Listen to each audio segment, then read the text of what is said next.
Hi, ഇന്ന് നമുക്ക് കുക്കറിലൊരു plum cake തയ്യാറാക്കിയെടുക്കാം. വീട്ടിലുള്ള കുറഞ്ഞ ചേരുവകൾ വെച്ച് നമുക്ക് എല്ലാവർക്കും ഉണ്ടാക്കിയെടുക്കാൻ പറ്റുന്ന രീതിയിലാണിത് തയ്യാറാക്കിയിട്ടുള്ളത്. 250 ml അളവുള്ള ഒരു കപ്പാണ് ഞാനിവിടെ എടുത്തിട്ടുള്ളത്. ഇതിലേക്ക് നമുക്ക് കുറച്ച് ഡ്രൈ ഫ്രൂട്ട്സുകൾ ചേർത്ത് കൊടുക്കാം. 100 ഗ്രാം അണ്ടിപ്പരിപ്പും ബദാം പരിപ്പും കൂടി ചെറുതായിട്ടൊന്ന് മുറിച്ച ശേഷം ഇതിലേക്ക് അങ്ങ് ചേർത്ത് കൊടുക്കാം. കുറച്ച് ചെറി കൂടെ ചെറുതായിട്ടൊന്ന് പീസാക്കിയ ശേഷം നമുക്കിതിലേക്ക് അങ്ങ് ചേർത്ത് കൊടുക്കാം. നല്ല കറുത്ത ഉണക്കമുന്തിരി കൂടെ നമുക്കിതിലേക്ക് അങ്ങ് ചേർത്ത് കൊടുക്കാം. ഇനി ഇതിലേക്ക് കുറച്ച് ടൂട്ടി ഫ്രൂട്ടി കൂടെ ചേർത്ത് കൊടുക്കാം. അതുകൂടി ചേർത്ത് കൊടുത്തപ്പോൾ ഒരു കപ്പ് ഫുള്ളായിട്ടുണ്ട്. നിങ്ങൾക്ക് ഇഷ്ടമുള്ള ഡ്രൈ ഫ്രൂട്ട്സുകൾ ഇതിൽ ചേർത്ത് കൊടുക്കാം കേട്ടോ. ഞാനിവിടെ ഇത്രയാണ് എടുത്തിട്ടുള്ളത്. ഇത് നമുക്കിതിനെ മാറ്റി വയ്ക്കാം. ഒരു കപ്പ് മുതൽ 1.25 കപ്പ് വരെ നമുക്ക് ഡ്രൈ ഫ്രൂട്ട് ചേർത്ത് കൊടുക്കാവുന്നതാണ്. കടായി ചൂടായി വരുമ്പോൾ അതിലേക്ക് ഒരു കപ്പ് പഞ്ചസാര ചേർത്ത് കൊടുക്കാം. ലോ ഫ്ലെയിമിൽ ഇട്ട് കൊടുത്ത ശേഷം നമുക്ക് ഈ പഞ്ചസാര അങ്ങ് ആഡ് ചെയ്ത് കൊടുക്കാം. ഇനി ഒരു മീഡിയം ഫ്ലെയിമിലേക്ക് നമുക്കിതിനെ മാറ്റി കൊടുക്കാം. ചെറുതായിട്ട് ഇതുപോലെ അങ്ങ് പരത്തി വെച്ച് കൊടുക്കാം. പഞ്ചസാര ഒന്ന് കരിഞ്ഞ് വരുന്നവരെ നമുക്കൊന്ന് വെയിറ്റ് ചെയ്യാം. പഞ്ചസാര ഇവിടെ കരിഞ്ഞ് തുടങ്ങിയിട്ടുണ്ട്. ഇനി നമുക്ക് ലോ ഫ്ലെയിമിലേക്ക് മാറ്റിയ ശേഷം മുഴുവനായിട്ടൊന്ന് മെൽട്ടായി വരുന്നവരെ ഒന്ന് വെയിറ്റ് ചെയ്യാം.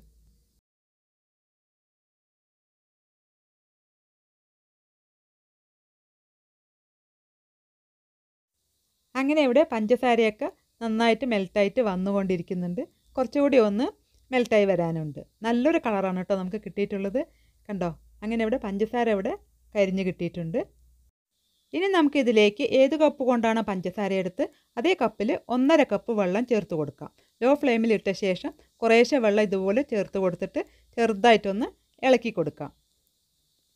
കയ്യിൽ തെറിക്കാതെ സൂക്ഷിക്കുക. ബാക്കിയുള്ള വെള്ളം കൂടെ നമുക്കിതിലേക്ക് അങ്ങ് ചേർത്ത് കൊടുക്കാം. എന്നിട്ട് ഇതിനെ നന്നായിട്ടൊന്ന് തിളപ്പിച്ചെടുക്കുക. സിറപ്പ് നന്നായിട്ട് തിളച്ച് വരുമ്പോൾ നമുക്കതിലേക്ക് നമ്മുടെ ഡ്രൈ ഫ്രൂട്ട്സ് കൂടെ ചേർത്ത് കൊടുക്കാം. അതിനുശേഷം എല്ലാം കൂടി ഒന്ന് ഇളക്കിയിട്ട് വീണ്ടും ഒന്നുകൂടി ഒന്ന് തിളപ്പിച്ചെടുക്കാം. മീഡിയം ഫ്ലെയിമിൽ ഇട്ട ശേഷം 5 മിനിറ്റ് നമുക്കിതിനെ ഇതുപോലെ ഒന്ന് തിളപ്പിച്ച് കൊടുക്കാം. നമ്മൾ ചേർത്ത് കൊടുത്ത ഷുഗർ സിറപ്പ് ചെറുതായിട്ടൊന്ന് വറ്റി വരട്ടെ. അങ്ങനെ ഇതാ ഡ്രൈ ഫ്രൂട്ട്സും ഷുഗർ സിറപ്പും കൂടി നന്നായിട്ട് യോജിച്ച് മെൽട്ടായിട്ട് വന്നിട്ടുണ്ട്. നമ്മൾ ചേർത്ത് കൊടുത്ത ഷുഗർ സിറപ്പ് ചെറുതായിട്ട് വറ്റിയിട്ടുണ്ട് കേട്ടോ. ഇനി നമുക്കിതിനെ സ്റ്റവ് ഓഫാക്കിയ ശേഷം നല്ലപോലെ ഒന്ന് തണുക്കാനായിട്ട് മാറ്റി വയ്ക്കാം. ഏകദേശം 2 മണിക്കൂറൊക്കെ എടുക്കും കേട്ടോ. ഇനി നമുക്ക് കേക്ക് ബേക്ക് ചെയ്തെടുക്കാനുള്ള കുക്കർ റെഡിയാക്കിയെടുക്കാം. കുക്കറിലേക്ക് നമുക്ക് ഇതുപോലെ റൗണ്ട് ഷേപ്പിലൊരു ബട്ടർ പേപ്പർ അടിയിൽ ഇതുപോലെ അങ്ങ് വെച്ച് കൊടുക്കാം. അതേപോലെ തന്നെ സൈഡിലും നമുക്ക് ഇതുപോലെ തന്നെ ബട്ടർ പേപ്പർ വെച്ച് കൊടുക്കാം കേട്ടോ. അപ്പോൾ നമുക്ക് കേക്കിന് നല്ലൊരു ഹൈറ്റും കിട്ടും. കേക്ക് പെട്ടെന്നൊന്നും അടി പിടിക്കുകയും ഇല്ല. പ്രസ്റ്റീജിൻ്റെ 3 ലിറ്ററിൻ്റെ കുക്കറാണ് ഇത്. അങ്ങനെ നമ്മളുടെ ഡ്രൈ ഫ്രൂട്ട്സിൻ്റെ മിക്സ് ഇവിടെ തണുത്ത് വന്നിട്ടുണ്ട്. ഇനി നമുക്ക് കേക്കിനുള്ള ബാറ്റർ തയ്യാറാക്കിയെടുക്കാം. ഈർപ്പം ഒട്ടും ഇല്ലാത്ത നല്ല ഡ്രൈ ആയിട്ടുള്ള ഒരു ബൗൾ എടുക്കുക. അതിലേക്ക് 100 ഗ്രാം ബട്ടർ ചേർത്ത് കൊടുക്കാം. നല്ല സോഫ്റ്റ് ആയിട്ടുള്ള ബട്ടർ വേണം ഇതിലേക്ക് എടുക്കാനായിട്ട്. ഫ്രിഡ്ജിലൊക്കെ ഉള്ള ബട്ടർ ആണെങ്കിൽ തലേ ദിവസം തന്നെ നമുക്ക് എടുത്ത് വെച്ചാൽ അതുപോലെ നല്ല സോഫ്റ്റായിട്ട് ഉണ്ടാവും. ഇനി നമുക്കതിനെ നന്നായിട്ടൊന്ന് മെൽട്ടാക്കി കൊടുക്കാം.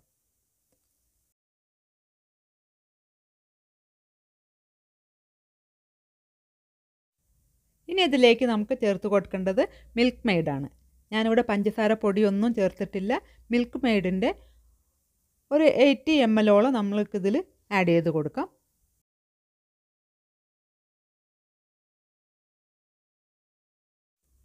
മിൽക്ക് മെയ്ഡും ബട്ടറും കൂടി നല്ലപോലെ ഒന്ന് മിക്സാക്കി കൊടുക്കുക. നല്ല കട്ടകളൊന്നും ഇല്ലാതെ ഇതുപോലെ നല്ല ലൂസായിടുന്നവരെ നമുക്കിതുപോലെ ഒന്ന് മിക്സാക്കി എടുക്കാം. ഇനി ഇതിലേക്ക് 1 ടീസ്പൂൺ ബേക്കിംഗ് പൗഡർ ചേർത്ത് കൊടുക്കാം. 1/2 ടീസ്പൂൺ ബേക്കിംഗ് സോഡയും കൂടെ ചേർത്ത് കൊടുക്കാം. അതിനുശേഷം എല്ലാം കൂടെ ഒന്നുകൂടി ഒന്ന് മിക്സാക്കി കൊടുക്കാം. നമ്മളിതിൽ മുട്ടയൊന്നും ഞാൻ ആഡ് ചെയ്തിട്ടില്ല. മുട്ട ചേർക്കാതെയും നമുക്ക് പ്ലം കേക്ക് ഉണ്ടാക്കിയെടുക്കാം. ഇനി നമുക്ക് മൈദ ചേർത്ത് കൊടുക്കാം. 250 ml അളവുള്ള കപ്പിൽ ഫുള്ളായിട്ടാണ് ഞാനിതിലേക്ക് മൈദ ചേർത്ത് കൊടുത്തിട്ടുള്ളത്. ഇനി ഇതിലേക്ക് ചേർക്കുന്നത് ഒരു ചെറിയൊരു കഷ്ണം ജാതിക്ക. പട്ടയും ജാതിക്കൻ്റെ പൗഡർ ഉണ്ടെങ്കിൽ അത് ചേർത്ത് കൊടുത്താലും മതിയാവും. ഞാനിവിടെ ജാതിക്ക മാത്രമേ ചേർത്ത് കൊടുത്തിട്ടുള്ളൂ. ഇനി എല്ലാം കൂടെ നന്നായിട്ടൊന്ന് മിക്സാക്കി എടുക്കാം. ബട്ടർ ചേർത്ത കാരണം ഇളക്കാൻ കുറച്ച് ബുദ്ധിമുട്ടുണ്ടാവും. എന്നാലും പതുക്കെ പതുക്കെ എല്ലാം കൂടി നന്നായിട്ടൊന്ന് യോജിപ്പിച്ച് കൊടുക്കാം.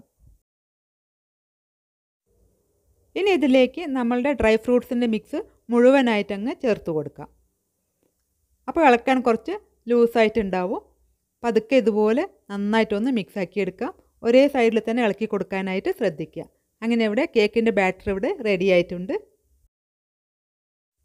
ഒരു സ്പാച്ചുല ഉപയോഗിച്ചിട്ട് നമുക്ക് എല്ലാം കൂടെ ഒന്നുകൂടി ഒന്ന് മിക്സാക്കി എടുക്കാം.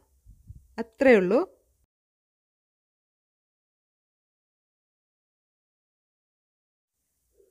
ഇനി നമുക്കിതിനെ കുക്കറിലേക്ക് അങ്ങ് ഒഴിച്ചു കൊടുക്കാം.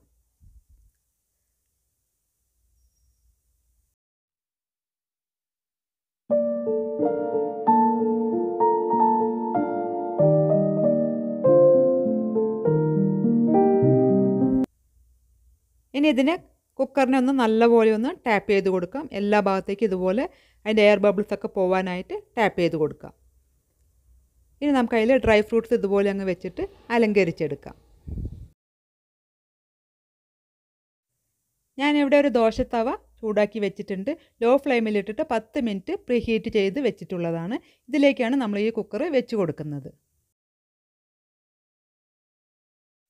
വാഷറൊക്കെ മാറ്റിയ ശേഷം നമുക്ക് കുക്കറിൻ്റെ മൂടി കൊണ്ടൊന്ന് അടച്ച ശേഷം മീഡിയം ഫ്ലെയിമിൽ ഇട്ട് കൊടുത്തിട്ട് 5 മിനിറ്റ് നമുക്കിതിനെ ഒന്ന് ചൂടാക്കാം. എല്ലാ ഭാഗത്തേക്കും ചൂട് ഒരുപോലെ കിട്ടാനായിട്ട് 5 മിനിറ്റ് നമുക്ക് മീഡിയം ഫ്ലെയിമിൽ ഇതുപോലെ അങ്ങ് വെച്ച് കൊടുക്കാം.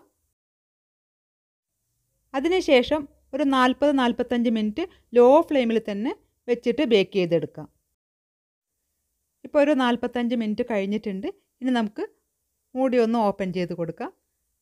അങ്ങനെ നമ്മുടെ കേക്ക് ഇവിടെ ബേക്കായിട്ട് വന്നിട്ടുണ്ട്. വെന്തിട്ടുണ്ടോ നോക്കാനായിട്ട് ഇതുപോലെ ഒന്ന് കുത്തി കൊടുക്കാം.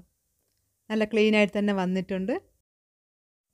കേക്ക് നല്ലപോലെ തണുത്ത ശേഷം വേണം കുക്കറിൽ നിന്ന് മാറ്റിയെടുക്കാനായിട്ട്. രാത്രി ഉണ്ടാക്കിയ കേക്ക് ഇതാ കാലത്താണ് ഞാനിത് കട്ട് ചെയ്തെടുക്കുന്നത്. അങ്ങനെ നല്ല പെർഫെക്റ്റ് ആയിട്ട് തന്നെ വെന്ത് കിട്ടിയിട്ടുണ്ട്. അങ്ങനെ ഇവിടെ പ്ലം കേക്ക് റെഡി ആയിട്ടുണ്ട്. ഈ വീഡിയോ ഇഷ്ടപ്പെടുവാണെങ്കിൽ ഒന്ന് ലൈക്ക് ചെയ്യണേ. അടുത്ത പുതിയൊരു വീഡിയോ ആയിട്ട് വീണ്ടും വരാം. Thank you.